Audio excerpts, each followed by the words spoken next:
Terima kasih. Assalamualaikum warahmatullahi wabarakatuh. Alhamdulillahirabbil alamin. Wassalatu wassalamu ala asyrafil anbiya'i wal mursalin sayyidina Muhammad wa ala alihi wa sahbihi ajma'in. Amma ba'du.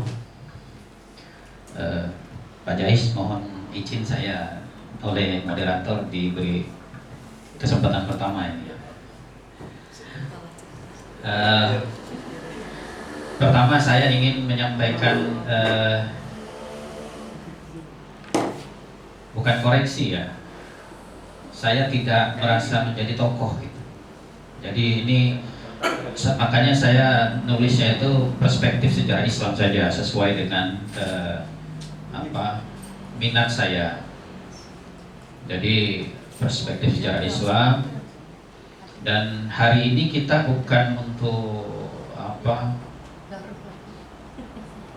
saling belajar enggak, tapi kita hanya sharing saja, sharing untuk kita berdiskusi bersama bagaimana seharusnya kita untuk merawat kerukunan. Nah, karena saya lihat di sini udah pakar-pakarnya di sini.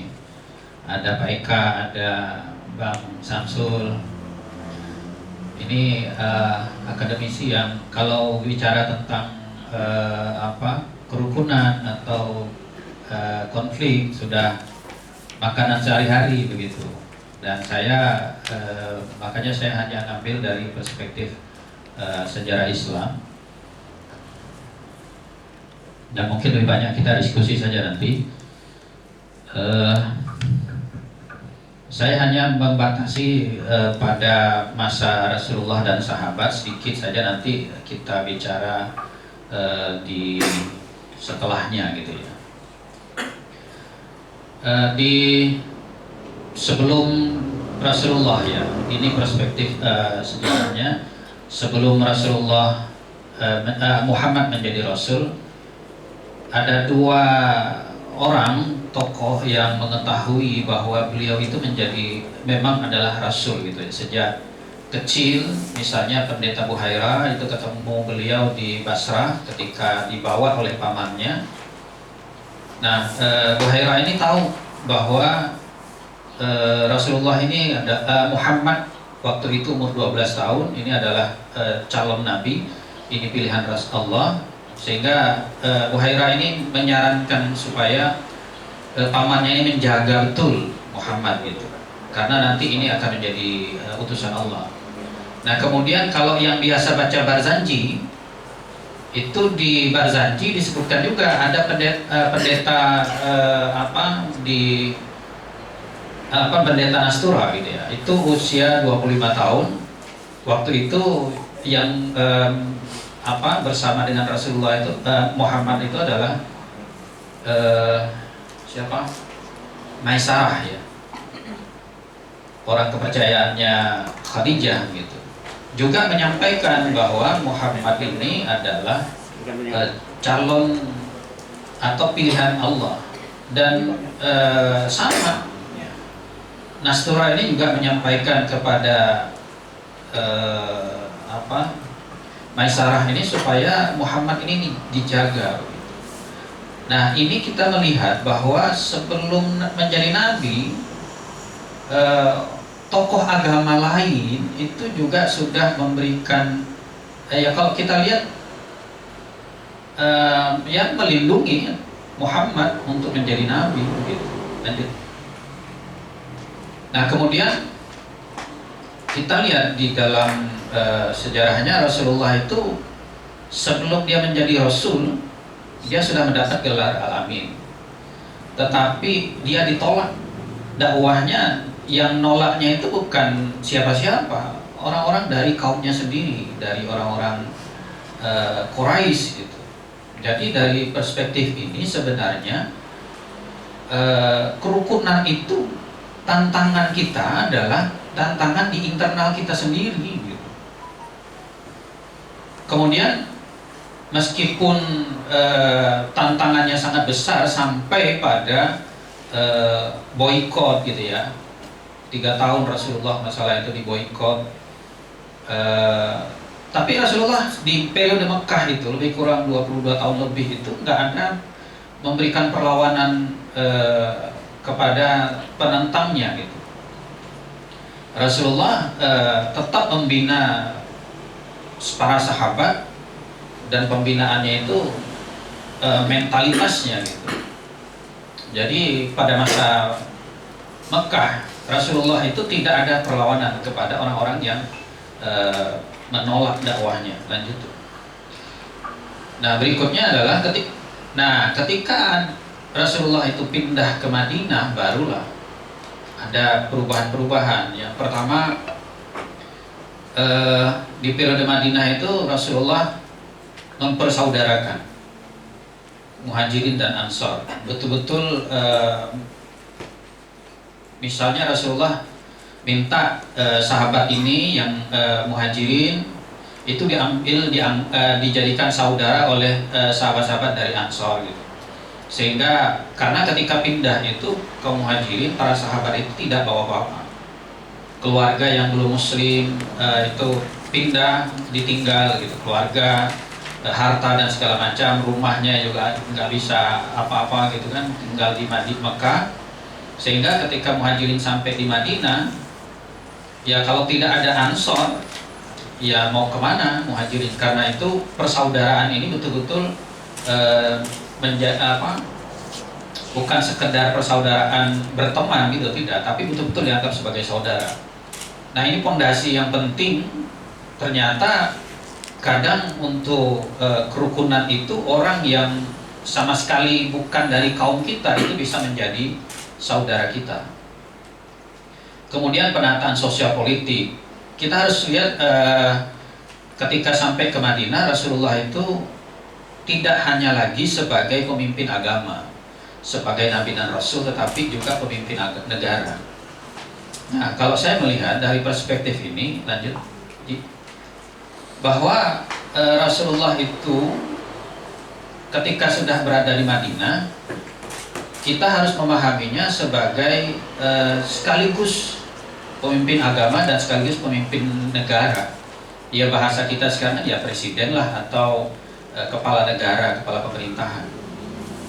Kemudian undang-undang dasarnya ada Piagam Madinah. Nah, di Piagam Madinah itu betul-betul disebut bahwa siapapun masyarakat yang ada di Madinah itu disebut sebagai umat.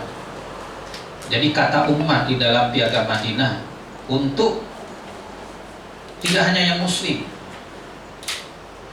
Nanti kita lihat beberapa poin-poin di dalam Piagam Madinah, dan saya yakin semuanya yang biasa membaca sejarah Islam itu pasti sudah akrab betul dengan Piagam Madinah ini.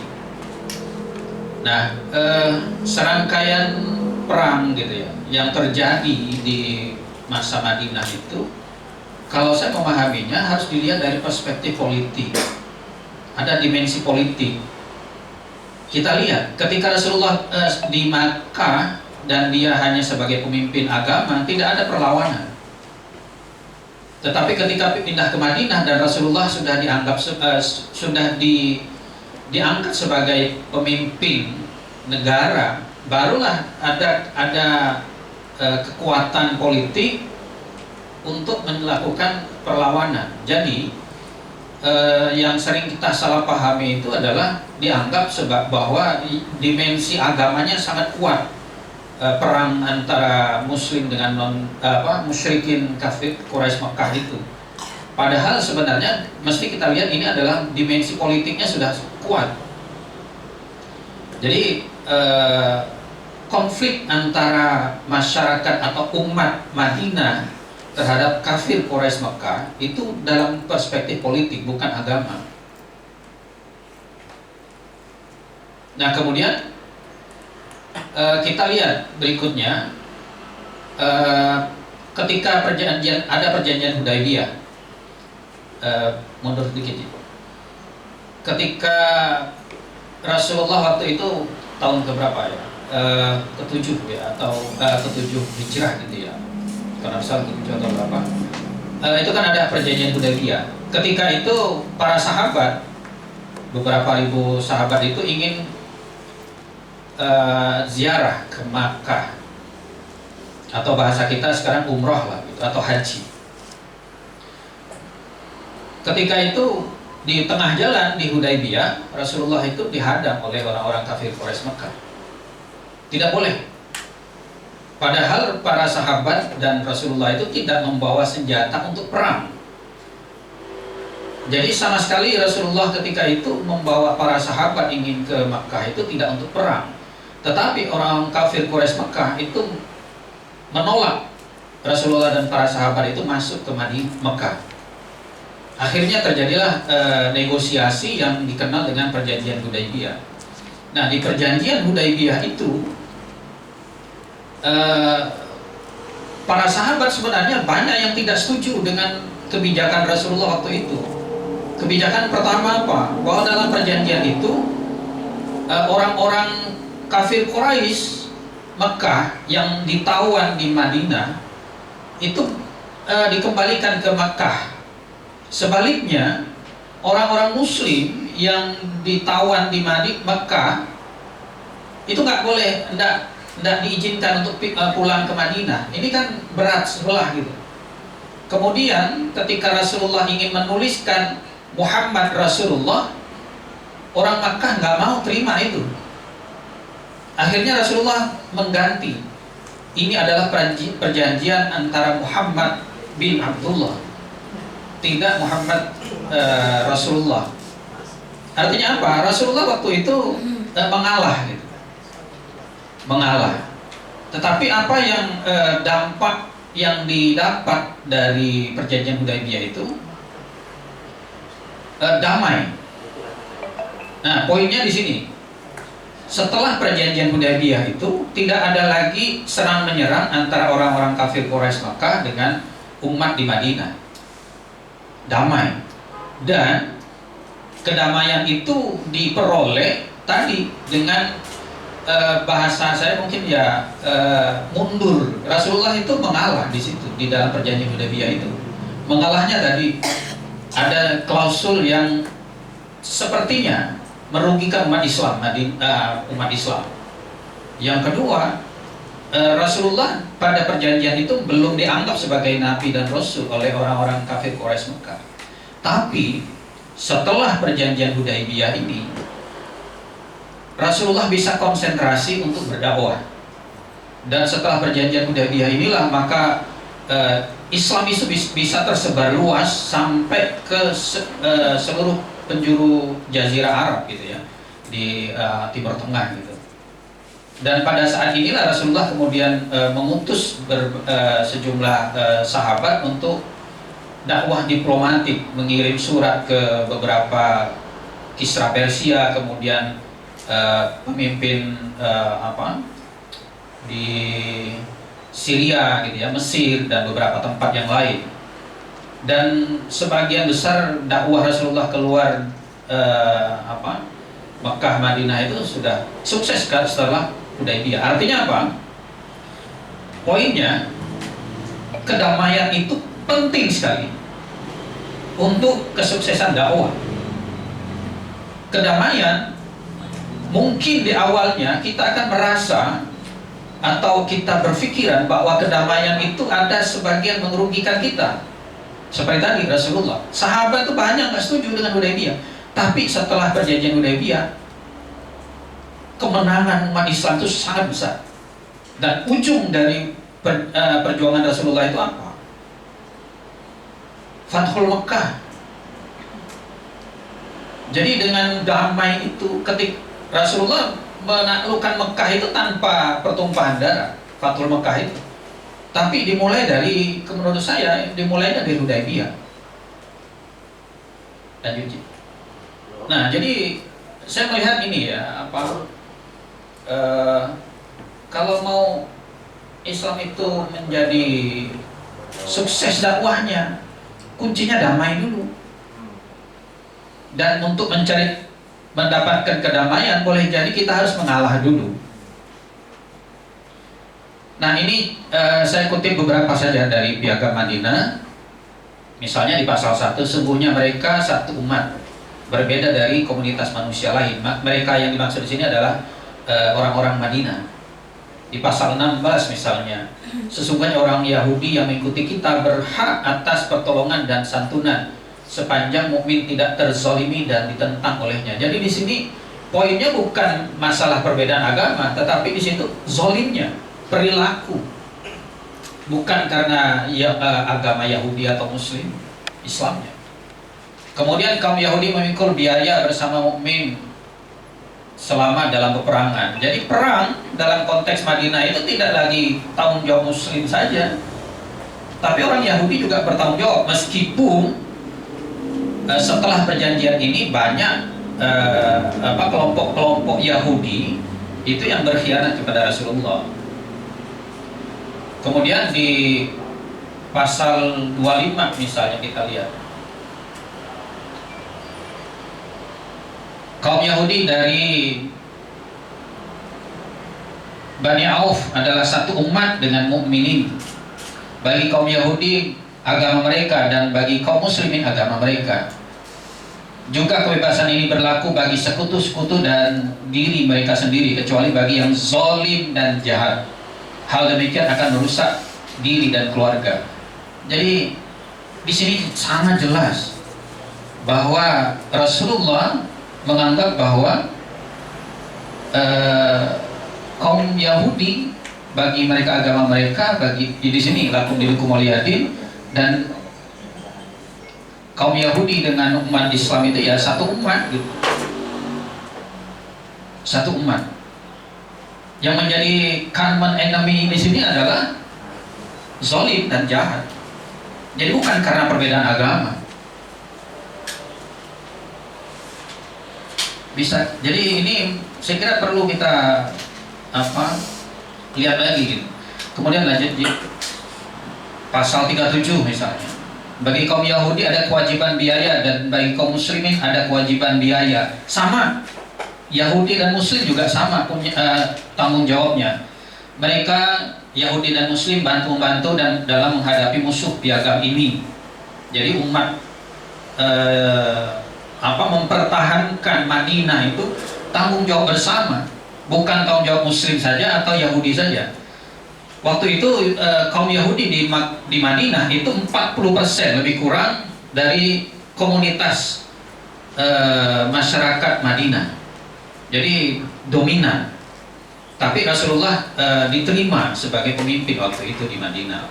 Baik yang Muslim, kemudian yang pagan masih ada, yang Muslimnya itu juga yang Muhajirin dan Ansor, dan memang banyak waktu itu ya Yahudi 40%, dan mereka menguasai secara ekonomi. Jadi penguasa ekonomi di Madinah waktu itu ketika Rasulullah hijrah itu ya orang-orang Yahudi itu. Tapi mereka menerima Rasulullah. Meskipun nanti belakangan ada yang banyak yang tadi yang saya katakan yang berkhianat terhadap perjanjian piagam Madinah ini. Di pasal 39 misalnya kita lihat lagi, sesungguhnya Yasrib atau Madinah itu tanah haram atau tanah suci bagi warga piagam ini. Artinya nggak boleh menumpahkan darah. Jadi sesama orang-orang Madinah tidak boleh menumpahkan darah perang. Kemudian pasal 44, mereka pendukung piagam ini bahu-membahu dalam menghadapi penyerang kota Yasrib atau Madinah. Pasal 47, sesungguhnya piagam ini tidak membela orang zalim dan khianat, orang yang keluar berpergian aman, dan orang yang berada di Madinah aman, kecuali orang yang zalim dan khianat. Allah adalah penjamin orang yang berbuat baik dan takwa, dan Muhammad SAW adalah utusan Allah. Jadi lagi-lagi di beberapa pasal itu menyebutkan bahwa Muslim dan Yahudi itu satu umat, kemudian musuh bersama itu adalah perilaku zalim dan khianat. Jadi bukan karena agama. Kenapa tidak disebutkan di sini agama Nasrani? Karena Nasrani itu hampir-hampir tidak ada di Madinah. Yang paling banyak tadi 40% itu ya orang-orang Yahudi. Nah kita lihat lanjut. Jadi umat yang ada di Madinah itu Muslim, yang tadi Muhajirin Ansor, nah musyrik. Maka tadi kemudian Yahudi, musyrik di sini ditambah itu Yasrib. Karena ada orang musyrik yang di Makkah itu berbeda. Musyrik yang di Madinah itu tidak memusuhi Rasulullah, tapi musyrik kafir Quraisy, atau biasanya saya lebih sering menyebutnya kafir Quraisy Makkah atau musyrikin Makkah, itulah yang memusuhi Rasulullah. Jadi kita lihat mereka meskipun musyrik yang tidak memusuhi Rasulullah itu menjadi umat yang satu di Madinah, sama dengan yang Muslim, yang Yahudi. Jadi karena permusuhan saja maka Rasulullah itu memerangi orang-orang kafir Quraisy atau musyrik Makkah. Jadi beda, musyrikin Makkah, musyrikin Madinah itu beda. Yang Makkah meskipun musyrik tapi tidak memusuhi Rasulullah, itu jadi satu umat yang dilindungi oleh Rasulullah. Tapi yang di Makkah karena ada permusuhan di hati kepada Rasulullah, itulah yang diperangi oleh Rasulullah di dalam serangkaian perang itu. Nah, di slide berikutnya bisa kita lihat kaum muslimin itu dari berbagai suku bangsa, suku ya. Lanjut ya. Umat dari kaum muslimin di Madinah itu kalau kita lihat di Piagam Madinah, ini yang disebut di Piagam Madinah itu suku-suku muslimin yang ada. Ada kaum muhajirin dari Quraisy, kemudian yang orang-orang Madinah yang muslim itu ya Bani Auf, Bani Sa'idah, Bani Al-Harz, Al-Jusham, kemudian Najjar, Amr bin Auf, Bani Al-Nabid, kemudian Al-Aus. Ini yang kalau kita lihat yang muslim waktu itu selain yang muhajirin, yang Quraisy, yang di Madinah itu suku bangsanya banyak. Kita lihat berikutnya, yang Yahudi. Ini bani-bani yang disebutkan di dalam di dalam Piagam Madinah. Ini dikutip dari Piagam Madinah nama-nama ini. Nah, bani-bani yang umat Yahudi ini itu punya posisi yang sama sebagai umat di Madinah. Lanjut. Nah, saya hanya ingin terakhir ya, kaitannya dengan menyongsong pemilu ya. Kita lihat kesatuan umat Islam mulai goyah sesaat setelah Rasulullah wafat. Itu apa masalahnya? Masalahnya politik. Saqifah Bani Sa'idah itu bicara tentang pengganti Rasulullah dalam perspektif kekuasaan atau dalam arti pemimpin politik ya. Bukan karena semua para sahabat juga yakin betul ketika Rasulullah wafat tidak ada bisa menggantikan sebagai nabi dan rasul. Tetapi sebagai pemimpin Madinah maka terjadi peristiwa Saqifah Bani Sa'idah yang hampir-hampir para sahabat itu bentrok waktu itu. Sudah ada yang menghunus pedang di Saqifah itu.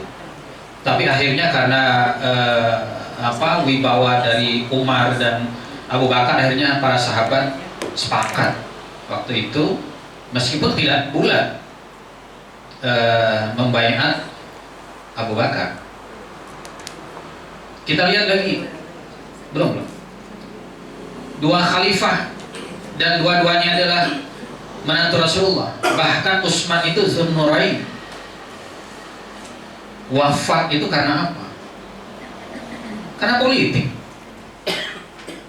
Utsman tewas karena demonstran dari Basrah, dari Kufah, dari Mesir datang ke Madinah 3.000-an orang.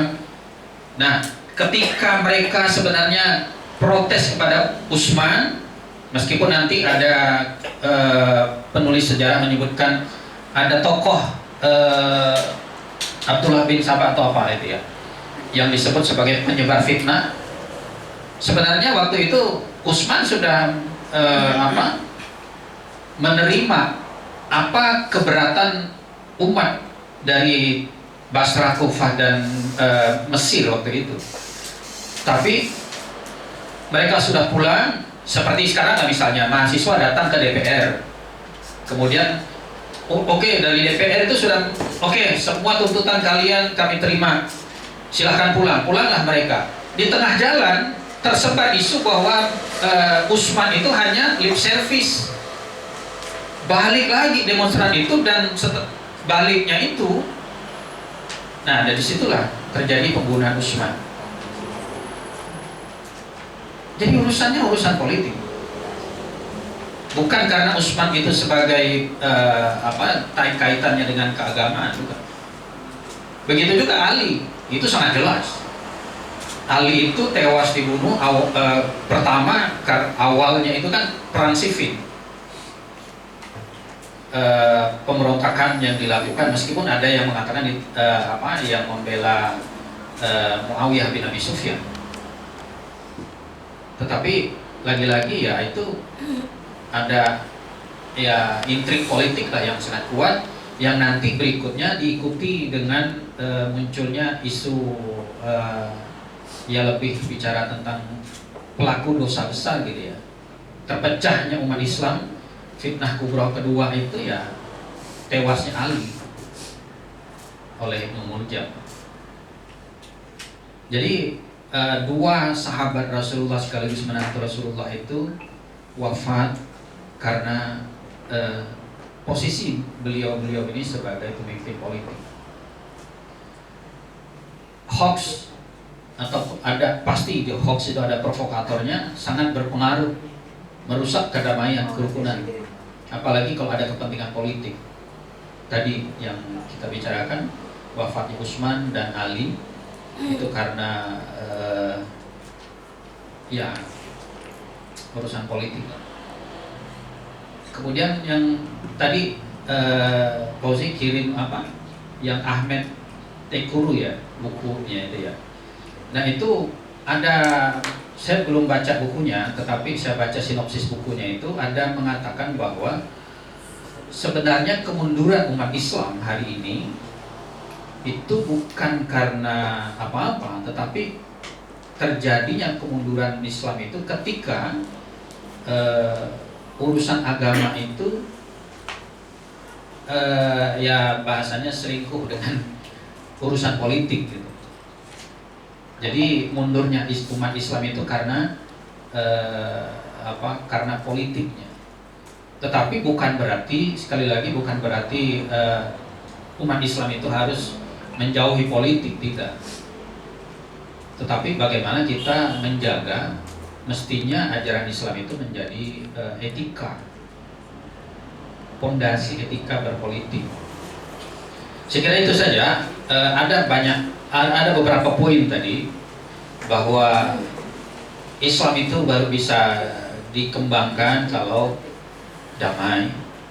Untuk mencari kedamaian memang perlu kita jalannya zigzag, tidak mesti lurus. Mungkin harus kita mundur dulu sedikit, tapi untuk mencapai kemenangan yang lebih besar. Kemudian tantangan kerukunan itu bisa saja dari internal kita. Tinggal bagaimana kita memanage perbedaan-perbedaan yang ada. Dan Rasulullah sudah memberikan contoh bagaimana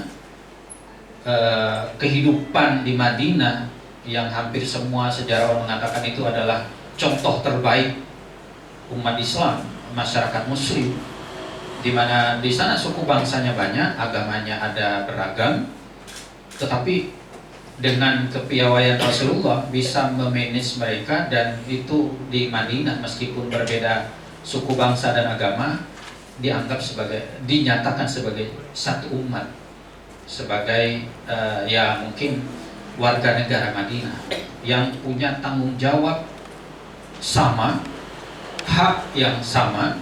Perbedaan yang menjadi musuh bersama adalah zalim dan khianat, dibahas dalam perjanjian Piagam Madinah itu. Saya kira itu saya hanya menyampaikan, mengulang kembali lah ingatan kita tentang sejarah Islam, dan saya yakin semua kita di sini sudah biasa sebenarnya membaca sejarah ini. Terima kasih, mohon maaf, Wassalamualaikum warahmatullahi wabarakatuh.